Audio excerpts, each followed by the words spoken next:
JP Ray, CEO, Ray Brothers, GP, co-founder, AgriSecure. JP is a fifth-generation farmer, seasoned executive, and entrepreneur with extensive experience building and leading teams in a value-added agriculture space.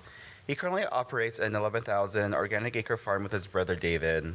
They first started in organics 10 years ago and are now nearly completely transitioned. They also operate a value-added processing business that makes 60,000 plus tons a year of ingredients to the feed pit, food and human food sectors. JP also co-founded AgriSecure with other organic farmers. AgriSecure is a startup focused on helping growers overcome the many challenges in transitioning to organic crop production. Welcome. Oh, and I have a microphone. Since we are recording, if you have any questions, just raise your hand and I'll come to you with the microphone. Thank you. I prefer to walk around when I talk, so I'm gonna do that. So, welcome everybody. Thank you. Came today to talk about the organic opportunity. And this is especially interesting to us to come and talk because my family has actually been working on the organic opportunity with the Winnebago and Omaha tribes of Nebraska. So this is not just a theoretical talk about what you can do with the tribal lands. This is, kind of real world. We'll do a case study later on today to talk about how that's been going on that farm. But this is real world. This is actionable. These are things that you can do on your operation. Leveraging the experience that we have had, in our operations, and we'll give you some information, walking through today, talking about what the overall organic market opportunity is. Talk a little bit about the benefits to tribal lands and to tribal nations, and also talk through a case study of what we've been working on with the Ho-Chunk farm. For the Winnebago Tribe in Nebraska. So thanks for coming out today. We are talking about organics, and we're talking primarily Midwestern, row crop, field crop type operations. So a lot of the stuff that we talk about here does apply to fruit and vegetable type farming and operations. So some of the same principles apply, but our talk is about tribal lands. Where traditionally they'd be used for corn, soybean, wheat, those types of crops. So. AgriSecure as an enterprise, I'm here today representing that. It's a startup that we founded, and it was myself and some other organic farmers recognized that there was a need out in the marketplace for somebody to help us through this organic transition. We all kind of did it on our own and spent a lot of time, effort, and difficulty getting converted. And so we had the idea to come together and put together a suite of services to help other farmers and other organizations learn how to go through this process and to do it in a more economically sustainable manner and do it more effectively. And so, the group came together. We've been operating about 2 years doing this. Every one of us has extensive experience in the organic farming space. But it's a great, we've been really excited about it as we've been helping grow the amount of organic acres in the Midwest, which we feel is really good, and we'll explain more in detail. But it gives a good resource to work with. It takes some of the mystery out. We can help go through that process in a lot more straightforward way.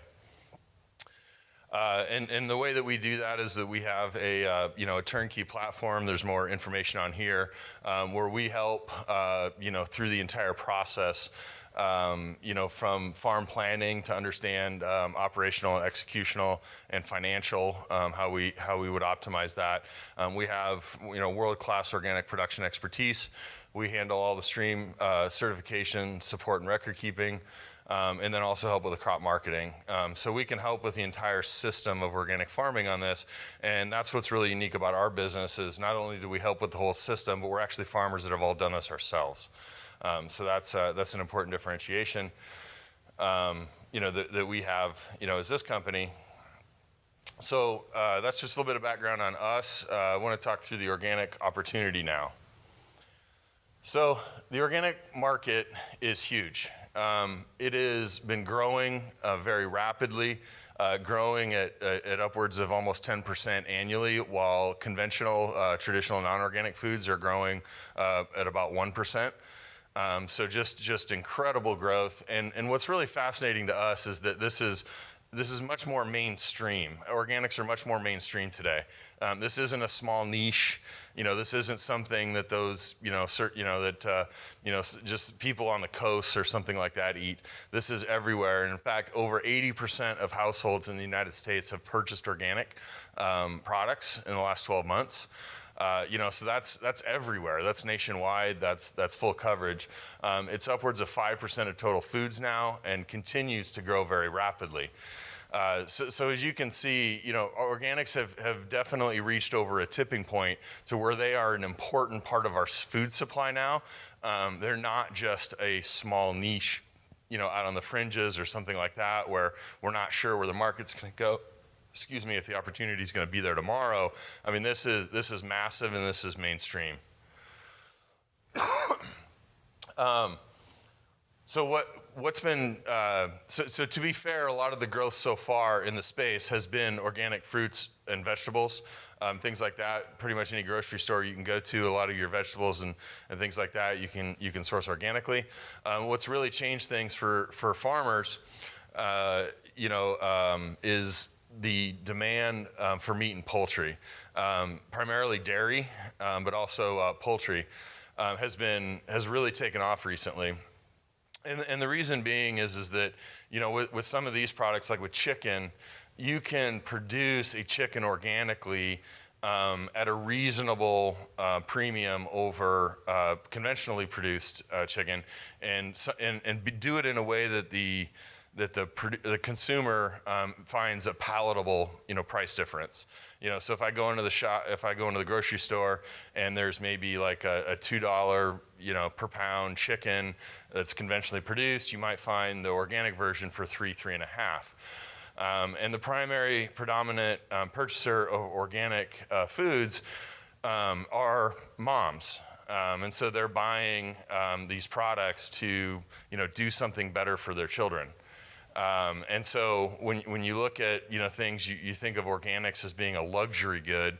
Well, actually, organics tend to be a lot more of a staple good in terms of the things that you're buying every day, because it's people that are buying it for its wholesome benefits, not as a luxury. And so your consumer staples of poultry and milk, organic milk market is just huge.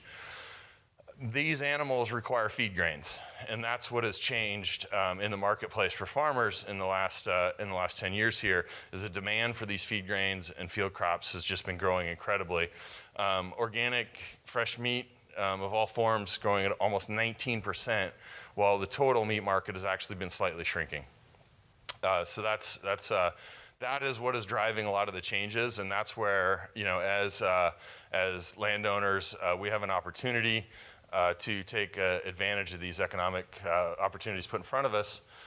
And here's just another sign of how it's going mainstream, is that a lot of these brands that you see that you may be familiar with in the grocery stores, they're actually owned by the large consumer packaged goods companies. So these, again, not only is this big and growing market, but you're seeing the mainstream large food companies that are investing behind this trend. And I can assure you that companies like Kellogg's and General Mills are not buying these companies just for the PR benefit. They're buying them to grow them. And they have expectations for growth because the rest of their business is declining. People are not as interested in a lot of the processed foods anymore. And so this is how these companies are invigorating, their sales, is by, investing in these kinds of brands and growing. And to grow these brands, they have to have the inputs. They have to have the supply of organic ingredients. What this growth has done is held a very large premium for some of the organic grains over time here. So over 10 years, organic corn has averaged $9.50 a bushel, where conventional corn has averaged right around $4 a bushel. So you're talking a premium of 2.5 times almost the going rate for traditionally produced crops. Soybeans, much the same story. The soybean is 21's a 10-year average versus around 10 for regular soybeans, so over twice as much price for the bushel of soybeans. So the interesting thing about both of these charts is that we're talking about 10-year time frames. So again, this is important to recognize that the organics are not a fad anymore. This is something where you have enduring price premiums that have lasted the test of time. So we see this as an opportunity that will continue well into the future. And another reason that we expect to see this is, despite all this growth in demand, from 2008 to 2016, we've not seen actually any growth in acreage in the United States. Corn acres, not only has the total acres not grown, but the average farm size is extremely small. And that's saying that, in 2016, the average corn farmer, or the average farmer that grows corn as part of their crop rotation, has only 65 acres. Now, depending on your situation, your scenarios, 65 may be big or small, but in a land of conventional farming, where farms of 2 to 3 to 5 to 10 to 15,000 acres, are the norm, 65 is pretty small. So what we're not seeing in the data and not seeing in the numbers is domestic production keeping up with all the demand growth. Where is it coming from? It's being imported. And this is, as a farmer, as a fifth generation Nebraskan, this is what really drives me nuts, is that we have this amazing economic opportunity for farmers here in the US. And you can't turn the page anywhere without hearing farmers, being frustrated with their current economic situation. And yet we have this amazing opportunity, and yet we're bringing in these grains from Argentina, from China, from Romania, the Ukraine, all these other countries, instead of producing them here at home. And in fact, of all the organic crop inputs, corn and soybeans are both in the top 5. And so we've seen this over time.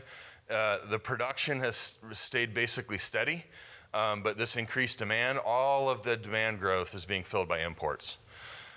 So that's yet another factor that shows that this opportunity is real and enduring, because not only is the demand for these products growing, but we actually have the opportunity, before we even have to put a dent in, or worry about the demand for these crops slowing down, we have the opportunity to displace all these imports. And while costs of production in some of these other areas are maybe a little lower, it still costs $4 a bushel to ship corn, from some of these places to the United States. We don't normally import corn in the United States because we're the largest corn growers in the world. Yet we're importing this organic corn because we're not growing it here in the United States. So, when we see that these types of crops are extremely profitable, there's a big and growing market, we ask ourselves, as farmers, and as growers and as landowners, let's take a little more control over our profit equation.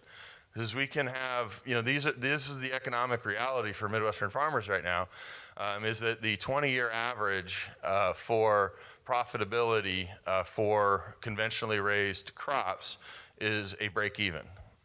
Essentially, there's farmers, have 5 to 10 years where they're scratching it together and barely making it, and then they have a couple of really good years, and that keeps them excited and in the game until hoping to get back to that level.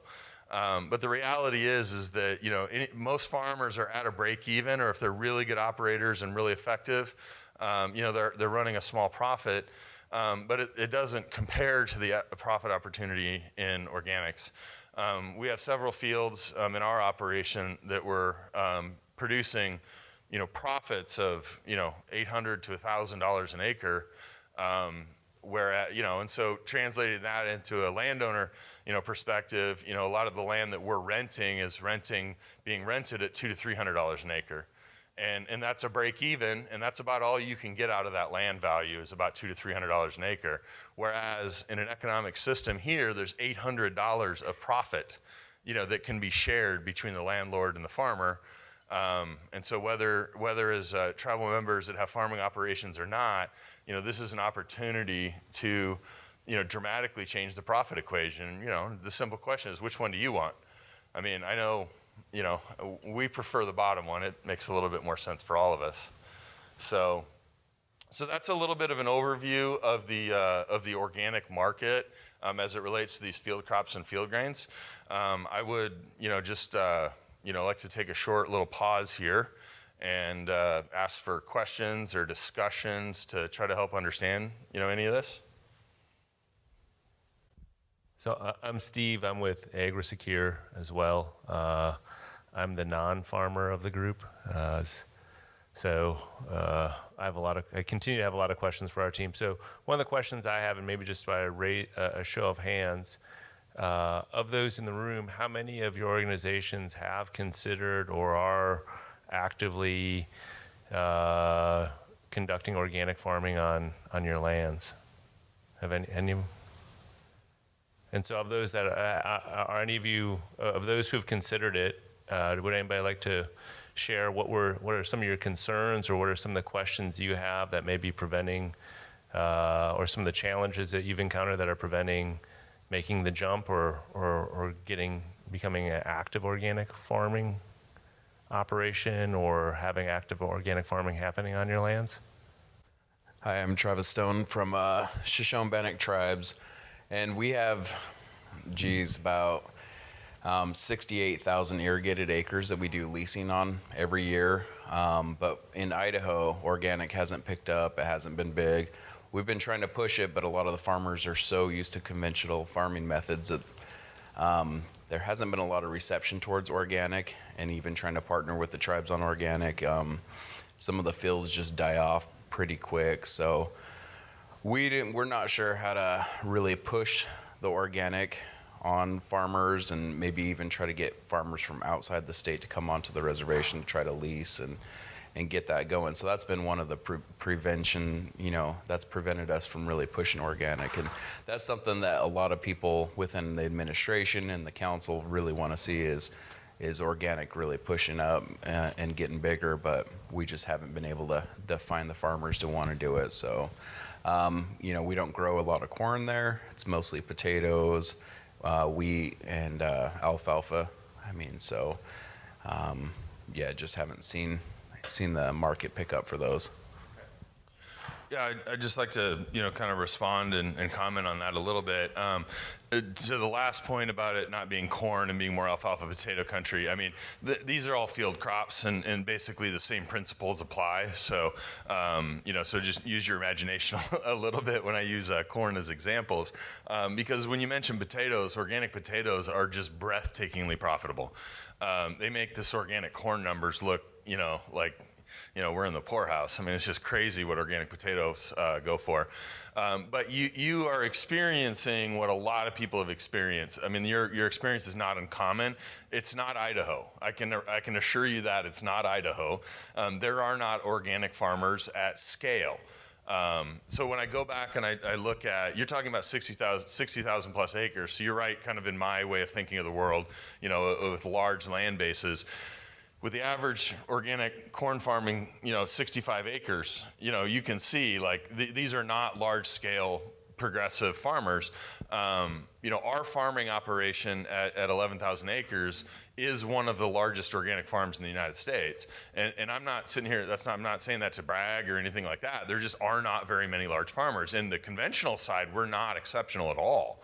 We're kind of a medium to large size farm, but not anywhere close to something that you would remark as being large. But in organics, that's the case because most organic farmers are small. So when you start talking about, a 68,000, acre operation, and you got to divvy that up into 60-acre plots for organic farmers, yeah, that's probably not going to work. And that's where, again, I'm not to make a commercial about this, about AgriSecure, but that is the point behind why we created this, because those farmers, their biggest challenge with it is they don't understand it. They don't know the risks. They don't know what they're going to run into. You talked about, some, fields not performing. And organics, that will happen. If you don't know what you're doing, the margin for error, is not nearly the same as in conventional production. And if you don't do it right, if raising organic corn with all the technologies we have today, raising conventional corn, if you're not good, you'll maybe be 10% or 15% worse than your neighbors. With organic corn, if you don't execute well, you may be 50% below or 75% below. The execution requirements of doing it right are much higher in an organic setting when we don't have all these technologies. And so that's where, that's where we bring some of our resources to help break through some of those challenges. Because as a farmer, if I'm looking at, hey, you want me to farm your organic lands, okay, number one, I don't know anything about it. I don't know how to manage it. I don't know the risks that I'm taking. As we'll get into, there is an investment that needs to be made. And these are real challenges for farmers, and farmers are generally pretty risk averse. I talk about, one of the lessons my dad teaches me, taught me growing up, was that, hey, look, I get to plant corn like 40 or 50 times in my life, my entire life. I only get 40 or 50 chances. So the amount of change or risk that I'm going to take, I get one shot a year. The amount of, and so farmers, and if I'm wrong, if I'm really wrong, I could lose this thing that's been in our family for 150 years. So that's an equation for risk that makes farmers very hesitant to tackle some of these things. And so that's what we really have found out when we've talked to a lot of different growers, is that those are what some of the main challenges are. And the good news is that those challenges can be fixed. They're not easy fixes, and we don't have all of the answers, but we can definitely help put together a plan to help think through some of this, and that's what we're excited to do. I'm excited to hear that people are engaged and are interested, and we'll talk a little bit more about some of the things that organics can do. So. Now I set my clicker down. Before you move on, JP, any other comments or questions about considerations or barriers or how to think about it from the audience? No? All right. It's early. We haven't had enough coffee yet.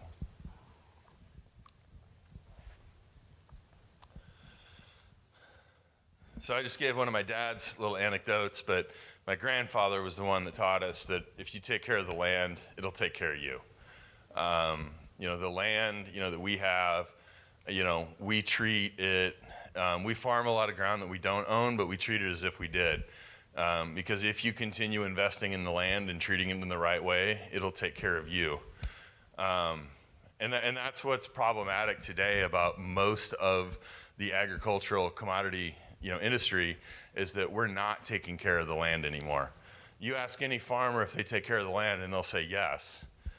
But ask them what the impact of highly acidic nitrogen-based fertilizers, do to the soil biology and due to the things that are living in the soil. It kills them. I mean, if you inhale anhydrous ammonia, you will die. This is stuff that we're putting into the ground and expecting it to help the ground. It just doesn't make any sense. A lot of the chemicals that we use for weed control and pest control are salt-based. Well, I think we all know that if you spread a whole bunch of salt on the ground, there's not very many better ways to sterilize and prevent anything from growing on that ground. And yet we dump pass after pass after pass of salt on the ground.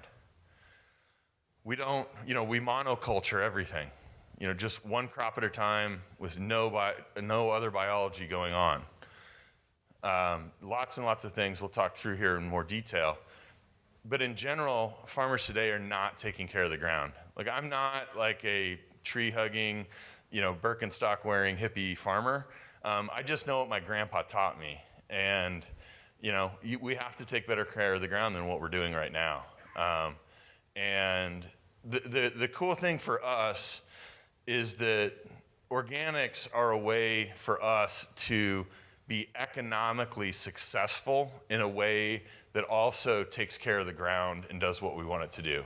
And that's what we get really excited about, because for something to be sustainable, it has to be economically sustainable. You know, because we can go and we can ask farmers and we can ask anybody to do things just because it feels good and just because it's good for stuff. But if we live, you know, in the world we live in today, if you're not addressing the economics of that sustainability initiative, you know, you're just not going to have the kind of results that you want, because it's just pushing against the force of nature, you know, to try to push that stuff. So this is why the organics, you know, on our farm, we have believed in sustainability for a long time. We have used in the past some of the different fertilizers and chemicals that I was referring to, but we do have a much more diverse crop rotation than most farmers in our region. You know, we grow different crops, we rotate the ground, we keep it in alfalfa for long periods of time. We do things that have been good for the ground. When the organic opportunity came along, it was very exciting for us because it was just a step change in being able to take better care of the ground and be able to be economically successful, just like our, you know, ancestors have taught us that we need to do. So going through some of the benefits here, the first that we see is increased biodiversity. This is incredible. One of the biggest challenges that I had in my head when we went into organics was, how are we going to control all the pests? You know, we have all these bugs that come in and just kill our crops. You know, rootworm and corn, you know, can be devastating. We have all these technologies, very toxic chemicals, you know, that we spray to kill those kinds of bugs. We also have these GMO traits that prevent you know, the bugs from attacking our corn. I was really concerned about this being one of the issues. You know, we still went ahead and we started small. This is probably the area that I've been most surprised in, is that we do not have these issues at all. And there's two reasons. Number one, a lot of the pest problems that we have are because we provide habitat for, you know, invasive pests to come in. And by that I mean, when you have a monoculture of corn over and over and over again, that is an environment where rootworms can thrive. And that's what they want, is they want corn roots. If they don't have corn roots, they will die. And so if you rotate out of corn into other crops, you won't have rootworm issues. It's just that simple. And so we have farmers that have grown corn for, you know, 25 years. That's the only thing that's been grown in that field. I mean, you know, there's just no getting around, you know, the issues that they're going to have with that. And yes, of course you have to keep using technology. But if you let Mother Nature go to work, Mother Nature will keep things in equilibrium. And so in our program, we have dramatically reduced monoculture, repetitive monoculture. We'll still do some occasional corn on corn because, well, economically it's very, very superior. And you know, the costs of transitioning are high, and so we have to balance some of these factors till we get into that stable equilibrium. You know, but we have a lot more crops in our rotation now. We have, you know, I think this year we're growing 13 different crops on our operation, where historically it was 3. You know, and at 3, we're exceptional. I mean, we're very diverse. And so this is something that's been really exciting for me, is to see that. Now also, when you have that biological diversity, then you get better balance in the soil. You start, you know, getting more organisms working in the soil, doing things like that. We also use, we have to use buffer strips on the outside edges of the fields. And that's if we have a farmer that's using conventional production methodologies with technologies, with chemicals and fertilizers. We have to have a distance between their field and ours. And in those strips, we basically leave them in some type of habitat, or the USDA, the Conservation Service has a program for pollinator strips, where we can actually get paid to put in a very diverse, you know, 50 species plant mix that will then be a habitat to pollinator species of insects.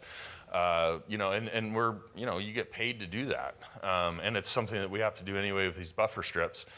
So it's something that's, really exciting. It just helps, again, it helps, bring us back to nature. We're, monoculturing is something that if I think about the spectrum of going from the worst to the best, I mean, we're still using monocultures, but we'd like to try to get out of repetitive monoculture. That's step one. And this year we are actually trying some dual cropping where we're growing 2 species of crops, cash crops at the same time, which is kind of exciting. So, chemical free. I mean, this is huge. This is huge. The impacts here are multifaceted. Not having that chemical residue out there, I think is, very positive for our water supply, obviously. Something that gets overlooked is the impact that these chemicals have on our farm workers, and the constant exposures that we have to some of these things.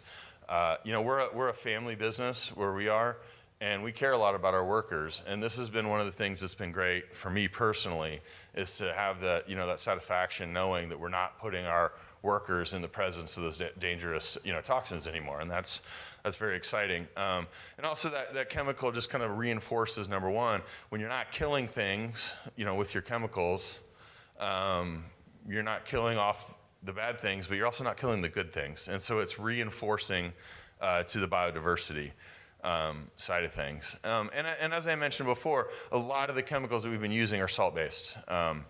And so again, that's further, killing off some of the things, that we do. One story that I like to tell is that we grow a specialty food crop, wheatgrass. So if you ever go to the grocery store and you see the, what's the name of these green drinks?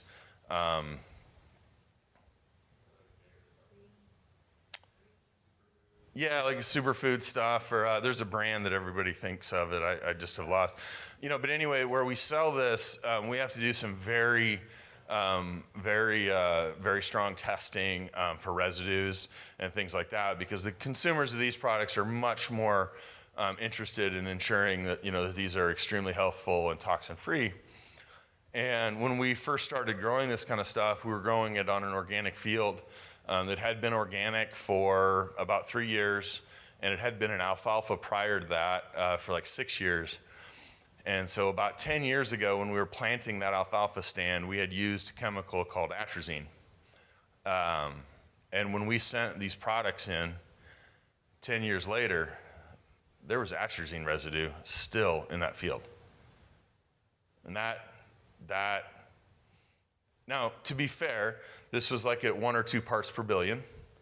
And I think they said you'd have to drink, 40 gallons of that, green drink a day for, 500 years to, build up the level that would be toxic to us. But that's only that one thing. That's only that one thing that's in there. And 10 years later, it's still there. Like, it just doesn't sit well with me. That's not taking care of our ground. That's not taking care of our water supply. And we've been assured that these things are safe. But something that sticks around that we're putting in there 10 years later, I don't know. I don't know about you, but I'm not very wild about that. So, oops. And then improved soil health. We've talked about this. Why do we use these acidic nitrogen-based fertilizers? Because the crops that we're growing don't have enough nitrogen there's not enough nitrogen in the soil. That's what everybody will tell you. That's not true. There's enough nutrients in any farm, anything that's in production agriculture today, any farmland that's in production agriculture today has enough nutrients in it to grow equivalent yields. Those nutrients are all in the soil already. The problem is that plants cannot directly tap into those. That's where the biology in the soil comes in. The bacteriums, and all the host nematodes and all these different organisms that reside in the soil, they work symbiotically with the roots of plants to deliver nutrients to them. And when we have, habitually put these fertilizers in to boost yield, what we're doing is in the short run, we are boosting it. But in the long run, it's just like a drug. The plants become addicted to it, and they lose their ability to go and produce their own, to help, symbiotically develop their own fertilizers. It's insane what we're doing, because all the nutrients are there. I mean, that's one of the things that's hardest for guys to come to grips with, is that in really well-managed soils, you don't actually need any fertilizer, because we just have to have the cropping systems to build the biology, and we have to do the things that support the soil. Now, does that mean that we should never use any fertilizer? No, but the fertilizers that we use are all, animal-based. So we're using manures and composts, and those help reinforce that cycle. Now, it's not just the nutrients that we're putting on the soil. It's also that we're, enhancing the biology of the soil and helping, rebuild some of that loss, biological activity that we've killed off over the years. So. And, as we mentioned here, these are all great benefits, but if we couldn't, if it required a huge investment every year to pay for those things, somebody's got to pay for it.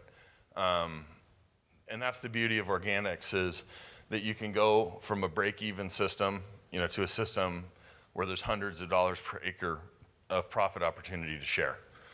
This is an example of corn. In our area, we have, a breakdown of expenses.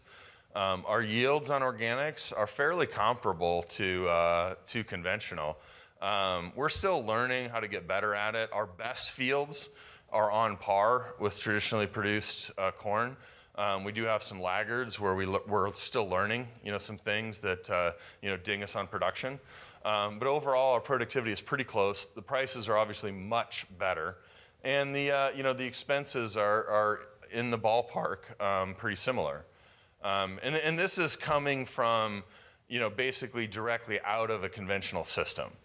So as time goes by, we see our fertility expenses declining. We see a lot of our expenses being reduced. And so we feel that in the long run, our expenses will actually be lower than a traditional conventional type system. And the other part about those expenses, not only is it expenses being lower, but we're less beholden to the people that are capturing all the economics in the farm system today, the large corporations. I'm not paying a technology fee to Monsanto. I'm not, sending a check for chemicals to Dow DuPont. Those companies have captured the lion's share of profitability in farming, and I'm not dependent on them anymore. We use non-GM corn seed from a seed corn dealer that grows their stuff locally and is a small business just like us. And so being able to go back and rely on an economic system that doesn't depend on massive corporations, not only are we economically sustainable in the fact that we're generating profits, but we're not economically dependent on somebody else, which is really, really exciting, for us.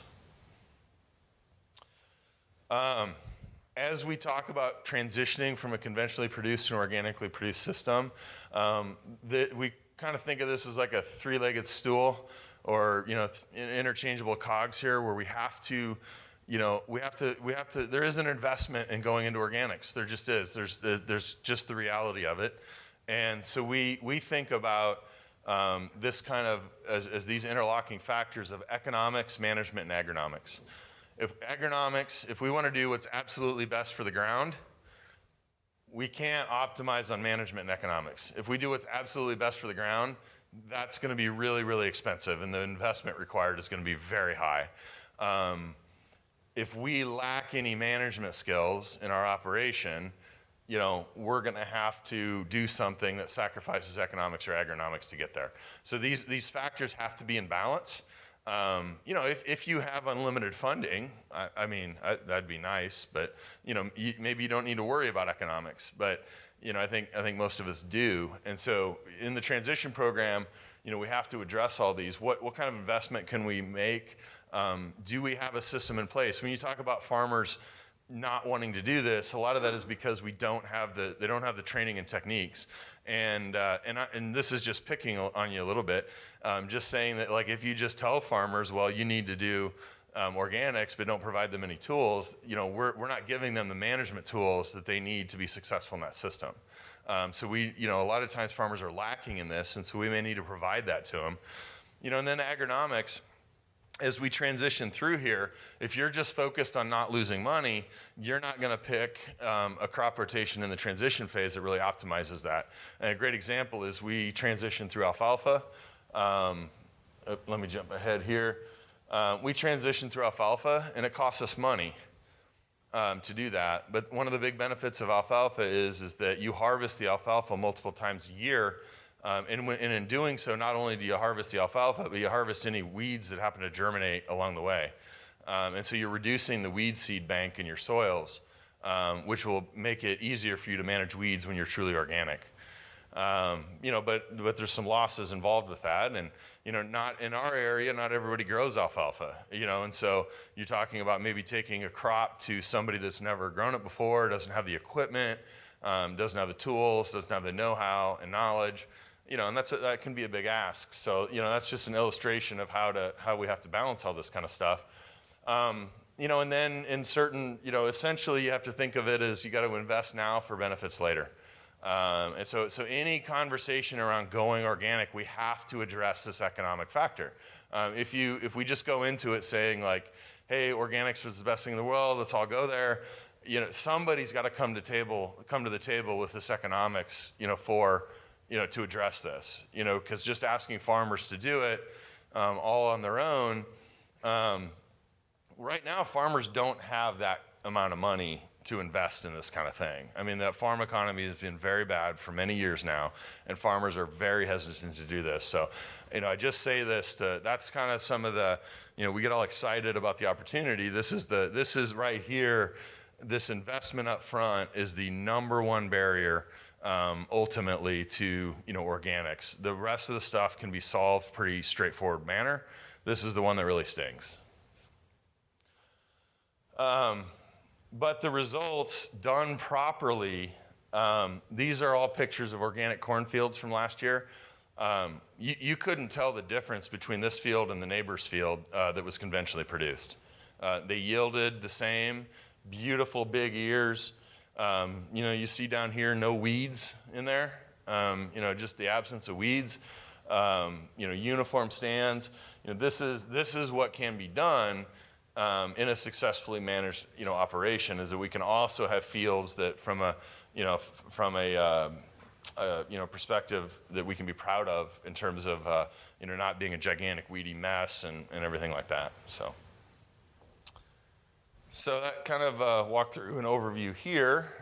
Maybe take a pause for some questions or thoughts or comments about any of that, or any other thoughts or ideas that people have. Where do you find your market? Like, we sell all of our wheat to the local co-op, but they don't do organic. So who do you market to? Yeah, so the marketing of these crops can be a challenge. As you've pointed out, if you don't have a local, source, it can be a little more challenging. There are a lot of companies out there that will broker and buy these organic crops, but on a normal marketing system, you can just take it to the local elevator, or there's infinity buyers. I mean, there's like 50 different places I could take regular corn, within a 50-mile radius. But with organic corn, there's like 3. And so it takes a lot more homework, and it takes a lot more calling around. You have to network your way through it. That's one of the services that AgriSecure does provide, because we know that that's hard for farmers. There's a lot of farm organizations. Trying to be good at everything is tough. And if you're not networked into some of these people, that's a challenge. So that's what we try to do, is we try to collectively do some of that work and present opportunities. And then we can come to some of these companies and encourage them, to invest in assets in an area, to take some of that. But also a lot of our contracts that we have are also farm pickup contracts. So a lot of the farm contracts that we have are actually farm pickup. And so the companies that we sell to, they'll come and get the grain from us. And the other aspect of that is that with the premiums associated with these crops can travel a long ways. A lot of the corn and soybeans that we grow, we sell to people that then take them to the East Coast and the West Coast. So when you're thinking about conventional crops, you always think that like, well, you have to sell it locally because the transportation costs will just kill you if you move it very far. Well, with organics, when you're talking about a, $5 premium, and you have to haul it 100 miles or 200 miles or 300 miles, and that costs 75 cents a bushel. Well, I guess I can live with a 4.25. I can live with a double the price instead of 2.5. So that's another factor that's really important is that just because of the structure of the market, this stuff can travel. But we are seeing an increase in major companies stepping on board. As an example, Schooler is a mid-sized grain company based in Omaha, Nebraska. And they are doing a lot of work in organic grains, and they are taking and converting elevators around the countryside to be able to take organics. They're taking some of their older assets that they would have been scheduled for sale or removing because they're older, maybe not as efficient and things like that. And they're saying, hey, this is an opportunity I can repurpose this asset and do. And then the other thing is, I mean, if there's enough supply, the demand will come to you. And that's, when we now this year are going to grow about 700,000 bushels of organic corn, that's a sizable percentage. That's like a real meaningful multiple, that's a double-digit percentage of the amount of organic corn that's grown in Nebraska. So it's a meaningful percentage, and it's around, a couple percent of what's being grown nationally. And so, just that, people will come to us when you get that. So when you're talking about having 68,000 acres, actually a lot of the companies will see that as an opportunity if you have a large land base, because if they get you on board to push this program, they know that they can get a lot of supply in one area. Because if you think about a big, like Purdue Poultry is growing large scale organic chickens, they have to go 65 acres at a time. Think about what they have to do to go get that corn, 65 acres at a time. Or if they can come to us or can come to you and we can say, look, we'll get corn. Can you fill a rail, a full train? Yeah. Then things can change. And so that's there's no easy answer to it, but it's not a hard problem to solve. It's very doable. So. Do you have any ventures with any tribes, and what's your experience? Can you share that? So we're going to go into a case study right here where we do have a venture with Winnebago Tribe in Nebraska through their Ho-Chunk organization. We have worked with them. We started off the relationship as just strictly a tenant. They cash ran out all their farm ground, and we had been renting it for a while, and we converted some to organic. And, what's that? Yeah. Okay. Yeah. We can just jump into that. So I always forget where I put that down. So we've been leasing farm ground from the tribes there for over 20 years in our family operation. We've actually been some of the largest tenants on their ground because it's very well suited to growing alfalfa and not as well suited to growing corn. And with our alfalfa processing business, that's been a great relationship. So we've had over 3,000 acres in cultivation with them. We've had more than that at times, but all of that ground that we are renting from them now is in an organic transition phase. We have several pieces that are already organic. And essentially what we kind of have worked out with them, and if you ask my experience, I'm going to be brutally honest here and say it's been challenging.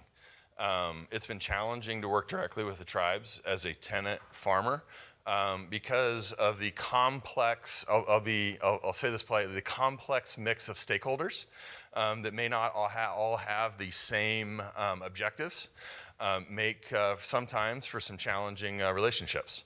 And so this has been something that we had desired to push a lot harder. It just took more time than we realized, than we had hoped for, to turn it into something beyond just being a tenant.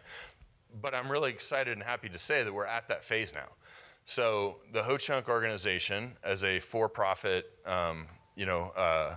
entity, has decided to get into the farming business, and they had been doing it conventionally like everybody else.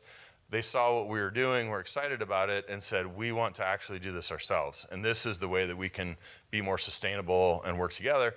And so now we have a pretty active relationship with them where we work together on this, both as Ray Brothers as a tenant, also as AgriSecure and helping them manage it. And we have transitioned a lot of acres now. So the Winnebago Tribe has 15,000 acres overall. The vast majority of it is leased out to farmers on a bid process every year, and it's just horribly managed from a sustainability perspective. As a farmer who leases that ground, when my lease is up, it's gonna go back to the bid process. So I have no incentive to put anything in that ground that's gonna last beyond my season.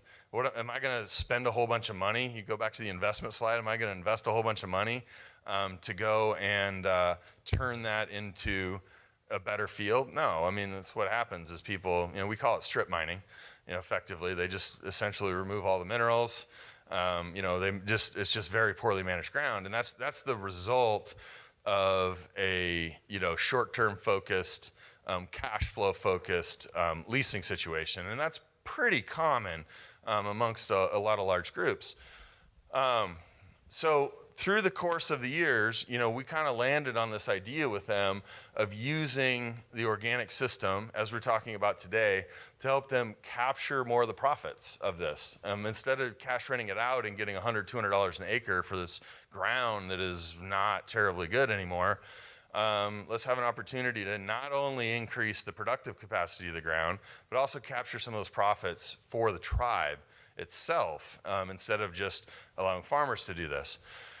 And they also, wanted to, use this as a platform. A lot of these acres are obviously field crop acres, but they also wanted to use this as a platform, to serve the community, generate this revenue, revive traditional plants that don't really have a habitat anymore due to the monoculturing of crops. And so we worked with them to kind of craft this. This wasn't a master plan that we set down at the beginning. It was a very iterative process. What we landed on is that we, as tenants, we have, basically showed them that this can be done. They don't have all the capabilities to do all the farming themselves. So they're having us on some of their lands right now. They're having us custom farm some of it. So we're doing some of the field work for them. And they're stepping into doing more of the field work on their own. So instead of having to build this entire farming operation from scratch, they're able to do it in a more stepwise fashion by having that partnership with them. And on some of those grounds, we do share some of the profits, with that system. And then now we're at a point where we're doing this much more broadly. We are expanding that acreage, and they are, transitioning about as fast as their capital base will allow. So it's very exciting about how it's been working together. They also have visions of diversifying into animal production to supply their organization and their community, and then also with a plan to sell more of those products out onto the market. So these are real world examples. These are tribal farm ground, and this is a farm ground where previously they would have gotten about $200 per acre of rent coming in. In 2018, the economics they generated, this was a field that we would say would be challenged from a fertility perspective due to mismanagement over time. So it only yielded 132 bushels, but they sold that at $9. There's all the input expenses, and then they still have to pay rent to the landowners, which are tribal members, but as a farming operation, they need to include that in their economics. And so after the expenses, their profit for that year was $500. So you're talking about a field where previously the tribe was receiving $225, is now receiving $225 plus almost $500 extra dollars through this economic system. That is transformative economics. That's not an improvement in economics. That is doubling or tripling the amount of revenue that you're generating off of these assets and off of these lands. As it goes forward, we've been improving the fertility. We're expecting the profits to go up. As we move through some other crops, at some point we'll take some opportunity to kind of rebuild on the fly. And we'll make some heavier investments. Again, this ground has a lot of work to be done to it to really improve it, to get it up to productive capacity. So as we have now had a couple, the plan is after we've had a couple of years of profits on this ground to kind of build some equity in it, then we're going to reinvest some more into really step changing it forward to make it even more profitable for the future. This is another example. That last year in 2018 we had a lot of flooding. We had a lot of excess moisture, and so it was a particularly bad year for alfalfa, so yields were way down. But next year, this field is some bottom ground, and so that's part of the reason the yields were so low. So we did lose money on that last year. And, farming does entail some risks. But this year, our projections for that field, because it's much higher quality ground, are to make $900 an acre. So instead of, as a tribal organization, getting $250 an acre, they're going to get like $1,100. Just a massive, massive transformation in what they're able to do. This is just kind of mapping out what some of their expansions are. They've currently got kind of a 3-year plan on what they're able to transition from an economic perspective. Again, this goes back to that economics. And why are they not going, they got 15,000 acres, why aren't they going all in? Well, as of right now, they don't have the economic resources in their farming organization to deploy more capital. And so this is the step ways that they're doing is that it's the way a lot of organic farmers work when they get into it is that they start on a small scale. As the profits from their existing small scale base start to roll in, then they can more rapidly deploy that capital back into expanding the acreage that they're on. They're also going after some of the smaller tracts that are less attractive to large scale farmers. Where they weren't getting very good rents anyway, and they're perfectly fine for organic farming, and they're perfectly fine fields, but because when you're a 10,000 acre farmer, you don't want to go screw around with a 20 acre field on the reservation. It just doesn't work as well, but they can make a lot of money off of that 20 acre field if it's managed correctly organically. So not only are they thinking about overall scale, but they're also picking and choosing. The tribe also has several acres in the Conservation Reserve Program. Just fields that have been taken out of production to receive a check from the Conservation Service. Now that some of those are expired, they're going to take those grounds that are coming out of CRP are immediately eligible for organic status. Year one, there is no transition. So that's a really important and exciting thing. If you have CRP land where the contract is expired, but you're still just kind of steadily going on, you can pull those out. There's also a USDA program to help finance the transition of some of those acres. Let's face it, there's a lot of resources available to socially disadvantaged groups. We've been able to work with these guys to get some grants to help, to do this process. We're exploring that together. We're working with an organization on a tribal area up in Canada. I can't share the names of that one because I'm still in a confidentiality phase with them. But that's some of the stuff that they're doing is getting some government contracts, to sell products into, so that we can, to further take advantage of these kinds of resources and opportunities that are out there. So in terms of how do we bring this back to, as a tribal land manager, how can we, how do I want to think about this? How do I frame it out? Basically, it comes down to the risk-reward trade-offs of what you're willing to accept and what you're willing to do.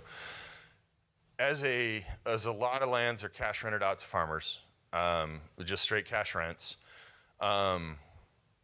you can continue with that approach. There's not a lot of risk. You'll know your income. The problems with that is that, as you probably have seen through some of the discussions here, is that it does limit your ability to capture in the upside. The tenant, you're relying on the tenant to make the full investment. And that's, you're not necessarily aligned in your desires to do there. It tends to be more like, you're going to farm this organically or you're not going to rent it. Well, you may not have ground rented then. Because there just is not the network of growers to do that on their own volition. Another thing that we use a lot is crop shares or revenue shares. And that's a thing that balances some of the risk between the landowner and the operator. For the tribe, it greatly improves your revenue potential.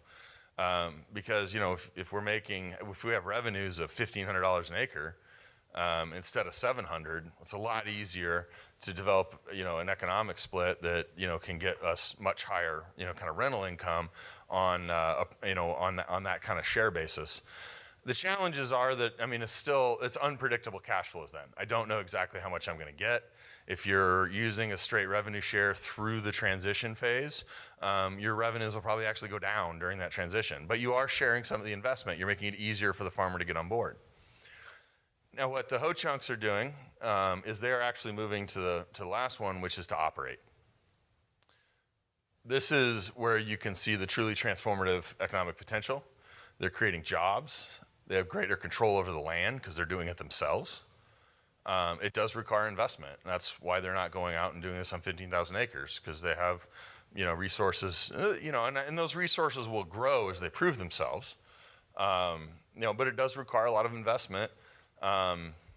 Custom farming in partnership with Ray Brothers is an area where we're sharing in that investment, which is helpful. And then you have production risk. I mean, you know, there are federal crop insurance programs that help define the downsides on that, but you know, if everything, you know, like on alfalfa that year, you know, there is not a federal crop insurance program for alfalfa.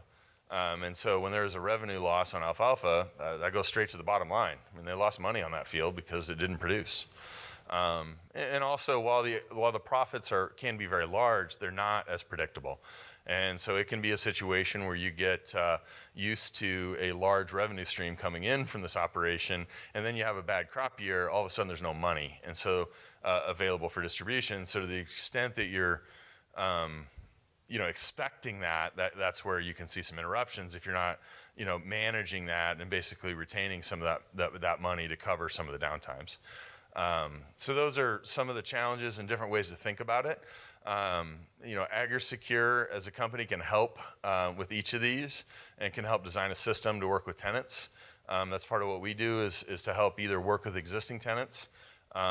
We can help with identify new tenants to bring them in, and then we can help actually with the operations side. You know, that we're farmers and we understand how you know, how to do this kind of stuff and you know, help think through the risks and rewards and investments. And you know, we have a lot of experience and can help map out what those pathways look like. So so that's what I have, and that's what I have in terms of presentation. Yeah, we've got time for Q&A here. If people want to ask a little bit more or want to understand how to get started, or what kind of questions anybody has. Thank you. My name is Curtis St. Cyr, and I'm with the Winnebago Tribe of Nebraska. I asked that question because I never met you, and I believe I met your father. Yes. In a meeting. Yep. And kind of giving us an overlook on the partnership with the Ray Brothers. You know, you mentioned a lot of things here, and there's another councilman here. We approved those leases, you know, and went into a lease with the Ray Brothers. And the vision that Ho-Chunk had, you know, with you, it's very good, you know, and as it applies to our land use on the reservation land, you know, what are we going to do with that land? Historically, it's been corn and soybeans, just rotating crop year after year. You know, you talked about cost comparison, cost analysis, you know, there. And as an heir and as a tribal shareholder, you know, you're looking at the best return. Now, you talk about major investment, you talk about unpredictable cash flows, these kind of things. But, you know, you like I say, you mentioned many things, and there's got to be balance in what we do. You know, as a native people and as a tribe and as it relates to the land, we need to take care of that. You mentioned restricted chemicals, you know, atrazine you mentioned, and the buffer zones. And where does that atrazine go? It goes into the waterways, you know, these kind of things. You got nitrates, nitrites, you know, things like this. And I'm not a biologist or by any means, but you know, the inorganics and organics, you know, how does that affect us? So you talk about cover crops, going more natural, you know, as far as the nitrogen, you know, and these kind of things. And I did a vascular plant identification project in our backyard. Basically, what's in our backyard? And there's something, foods, you know, to the farmer, it's a noxious weed, but it's a food to us, you know. And so where are these communities, you know, and how do we protect them? And how do we enhance them? You know, so we got our codes, our tribal laws that we're supposed to do our work there. But, you know, as the farmer, you know, they're trying to get the most gain they can. They don't respect those buffer areas, as you're aware. And I know it takes time to, first the investment, you know, you got to prepare that ground. It's got to be, like say, alfalfa or whatever the cover crop is, you know, and going organic. And, you know, we got something that's coming down the track like this hemp. That's another thing, you know, and like I say, the organic is a good and viable thing, but as a tribe, and if you're looking at, you mentioned the economics, you mentioned the other, and we need to know what's best for the tribe. You know, I think collectively, and we have a land corporation that we established and reestablished, and and we have a board member here, and we have our land director here as well. So we stepped back and approached this thing differently in respect to what you're trying to do here. And I think it's really important that we that's how I wanted to hear your experience. You know, where is this going? You know, and we want to do the best for what's best for the land and getting the best return. You know, like I say, you got to have that balance. You know, it's all about money. This ain't gonna work. You know, you have to have respect for the land, you know, the water, and that goes with it. So it's good to hear, you know, the organic and the mission you're trying to accomplish there. I just wanted to share a little bit. I wanted to kind of set you up there. See, I kind of heard the Ray brothers, Ray. So and I asked over here, I said, is this who we're partnering with here? But excuse me, and I'm sorry for that. But I want to hear your experience as well, you know. And I met your father, I believe. Yeah. Yeah, we met your father. No, But there's other things like in a spin off from that. As you mentioned the poultry. You know, we got 40 acres out west that it's being proposed, which in this food sovereignty issue is really gaining momentum. You know, what we're going to do as far as a community and the food sovereignty. Now we're getting into poultry as well. It's being proposed, and you know, you got the concept of the natural fertilizer of the feces of the chicken, and that serves as their fertilizer versus putting down man-made stuff. So you got like Monsanto. We got people coming to the tribe. You know, all this corn has been genetically altered. You know, and they're after even our tribal corn. So we got to be real careful of this kind of stuff. You know, where is this going? You know, who's coming in? Who wants to do X, Y, Z on our lands? These kind of things. You know, so it's real imperative. So I share a little bit. I share a little bit with the people here through our experience. You know, and I'm not saying it's all bad. You know. But it's a good thing, what you're trying to do, and I'm a part of that. We're a part of that, and we want to get you there, you know, and of course we want to see our tribe to prosper. So that's why I share that. Thank you. Yeah, well, thank you very much. I appreciate that. I would say that, you know, overall, I'm a glass half full guy generally. And, there's been some challenges, in getting some of these things going on. I mean, there's a neighboring tribe to the Winnebago Tribe that we have had zero luck with working with on any kind of advanced initiative on this. The one piece of advice that I would give that from our seat as an operator that has been the most challenging is understanding the different stakeholders and what their voices are and how they work together. Because that's been a very challenging part of the situation for us in that, and has resulted in a lot of frustration. And I'm still young enough, I have a little bit of temper at times.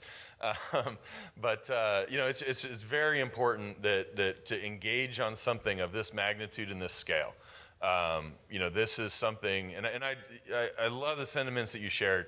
What's really exciting to me about the organic opportunity is that it's not just about the economics, but the economics enable us to do the really positive things that we want to do with the land, and that's why I'm excited about it. Let the consumer fund the restoration of our lands, to a better place, and I think that's fantastic. But there is a lot of complexity with this. It's not like regular farming where you can just bring anybody in at any time. And so if I can implore upon groups to ensure that there's stakeholder alignment, on programs like this, and to bring those stakeholders to the table, in a unified voice, to talk with groups on how to implement something like this, I think is really important. And that's where I think we're on a really good path now after some fits and starts and some troubles.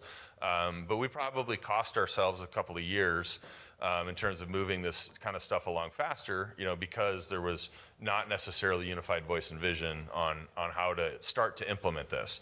And I think what we found now is a nice balance of risk-reward sharing, where we're achieving the organic objectives, and we're doing it in a way that better balances the economic investment and the risks and the productivity of that. So I like to say that, all the mistakes that we've made in the past are just expensive tuition. And so that's the exciting part about this, is that we've learned a lot on how to do this and how to work with other organizations. And this project that we're working on in Canada, we're applying some of those, and things are going well. It's slow, we were very insistent that there was good stakeholder alignment before we started working with them, and it's going slower than we like, but that's because it's taking time to get all the stakeholders aligned. And that's what's really important, and that has to be in place before we can go. And you would say, well, this is obvious, it's better for the land, we're gonna make more money. How can we not be aligned on this? Well, there's a lot of different groups, because this is sort of what I would say a transitionary step back to more of a native habitat, native kind of, full system. We're still doing a lot of monocultures. It may not be enough for some groups. The amount of investment that's required to get those things may be something that some people are not willing to, accept as part of the transition, and they want to do other things.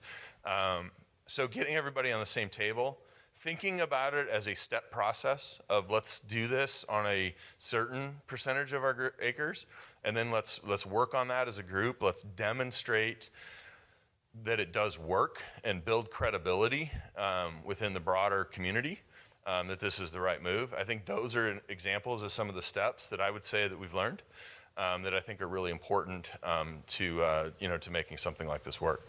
So if there's one lesson that I've learned in organics, both through this experience and also through our own growing organics, it is that this is a massive change, and going too fast is your best way to screw everything up. We need to be patient, and we need to do it at the right rate of change and the right process to be the most successful. So, good morning.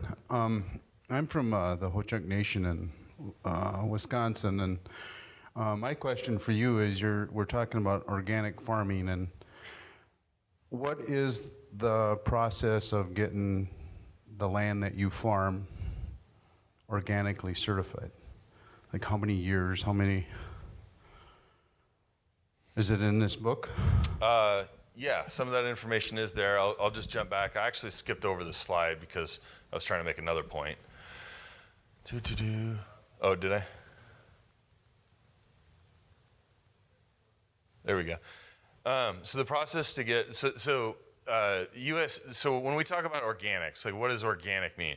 Organics is a United States Department of Agriculture program that you have to operate in a certain fashion to be able to sell your products with the USDA organic seal on it. So that's essentially what it means to be organic. You have to meet all of the USDA standards to be able to sell your crops as organic.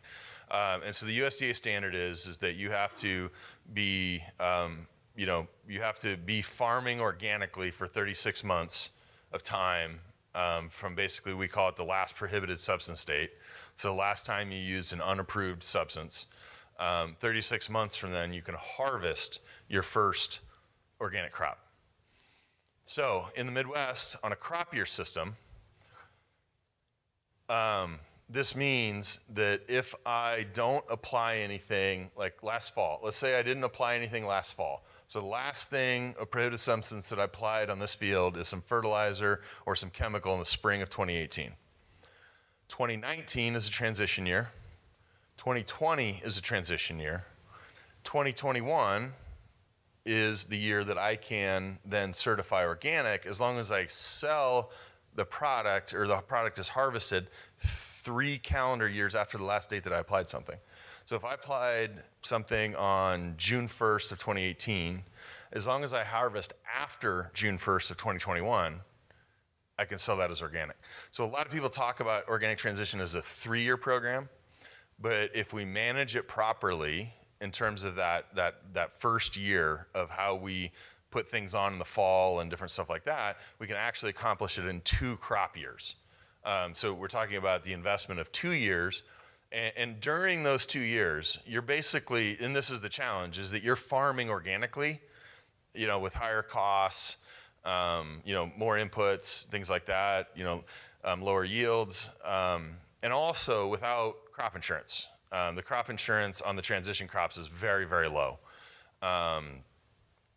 And so that's where the investment comes in, that risk.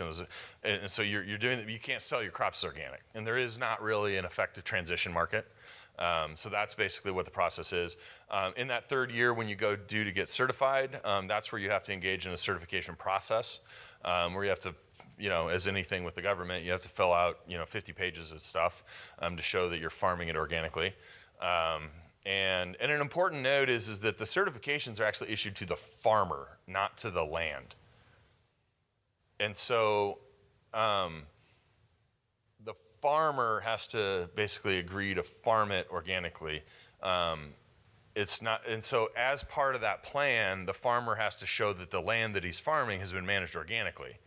But as a tribe, and you can't just say this field's organic, because it's not without a farmer to farm it organically. That makes sense. Now, we can handle all that through paperwork stuff. Essentially, you can still be in a cash rent system and still have it farmed organically. It's just a clarification that organics is about a process and the way things are farmed as opposed to the land itself. Now, if you would have an organic field and you would spray some, chemicals on it, that ground then is not organic anymore, and it can't be organic for 3 years from that date. So this part of the farmer's process plan, he has to demonstrate that the ground that he is farming has been transitioned and handled in the proper way organically. It's a little bit confusing, and sorry if that doesn't completely make sense, but that's, again, trying not to be a commercial here, but that's part of what AgriSecure does, is that we help manage all that process. We have a system that we do all the certification work for all the farmers that we work with, and we basically, help manage all that stuff. Does that answer your question? Good. Question in the back?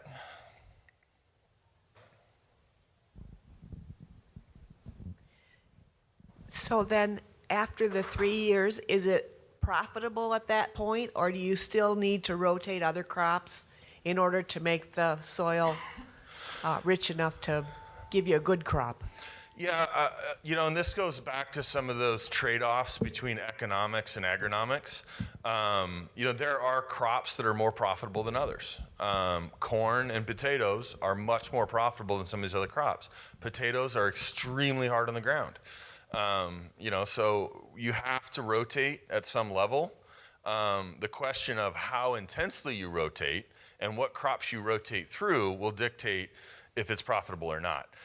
If your rotation crop is barley, the organic barley markets are not strong enough to necessarily ensure that you're going to be profitable in that year unless you have really strong yields, because there's just not a lot of demand for organic barley. It's not the same as some of the other grains. So that's, again, part of what AgriSecure helps with, is we help design those programs that, we work with clients to understand what your objectives are.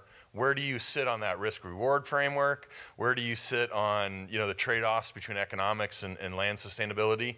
Do you want moderate economic improvement and really high, agronomic and sustainability improvement? We can tailor systems that fit all of those different metrics.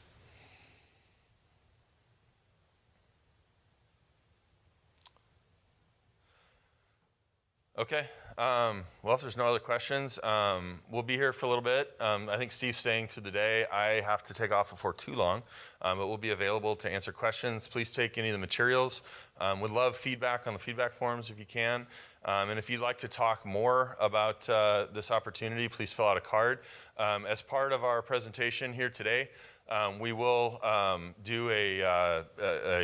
we'll give a free consultation to anybody that attended to help talk through how the organic opportunity might fit on your tribal lands. And so please contact us, and we'd be happy to talk through it with you and help see if it's a good fit for your lands. So thank you.